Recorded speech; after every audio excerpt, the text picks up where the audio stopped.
Did you know that women weren't permitted to attend Harvard Law until 1950? Now in the United States and Europe, more women graduate from college than men, at 56%. So where do we stand? Please refer to your question sheet and let's make a prediction. Do you think higher education has long-term effects on the health and happiness of women? The answer is yes.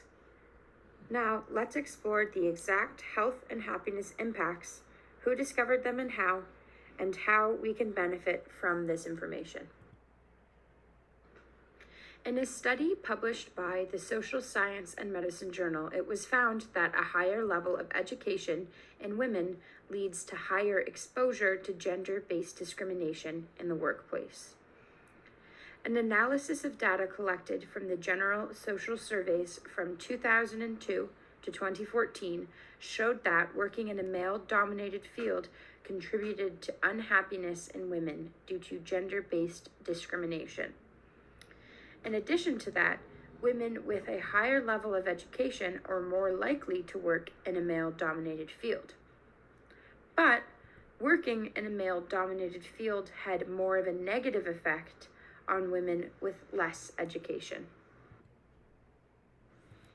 This is because women with a higher level of education have the resources to combat the negative effects of gender-based discrimination more effectively than women with less education.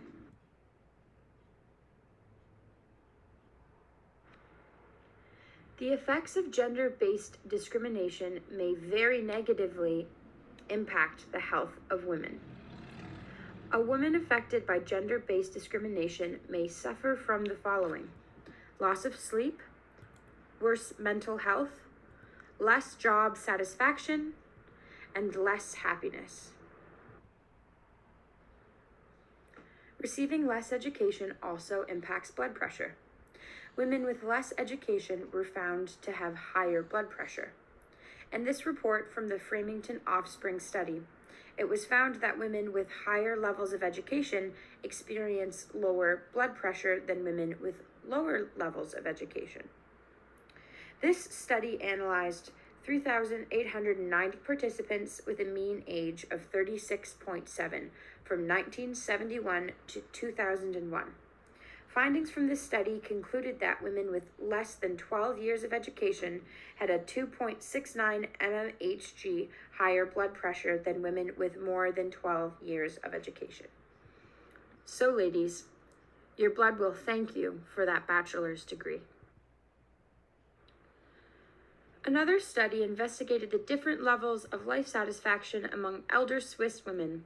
Data was collected through the Swiss Household Survey Panel involving 1,402 elderly women between the ages of 65 and 84. 50% of participants reported being satisfied with their lives.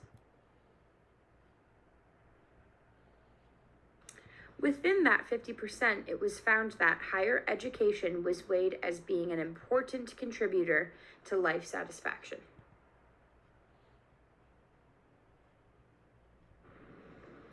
A book by B. Solomon entitled In the Company of Educated Women, A History of Women in Higher Education, explored the relationship between education, feminism, and marriage.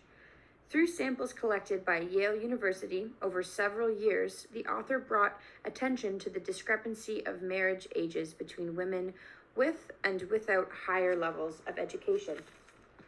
Those without an education tended to marry younger and struggle with their relationship as a result.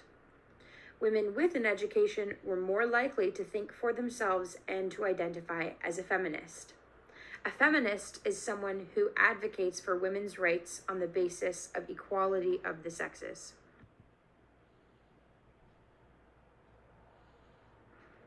On the other hand, Solomon also highlighted that although a university education has always increased career possibilities for those who achieve it, education does not hold the same advantages for both men and women. In addition to that, women who receive a higher education are not paid equally to their male counterparts. At the time the data was collected, it was 62 cents to the dollar. Can anyone guess what the wage gap is in Canada today? it's 87 cents to every dollar a man makes. That's 13% less money for women for jobs that they are equally qualified for.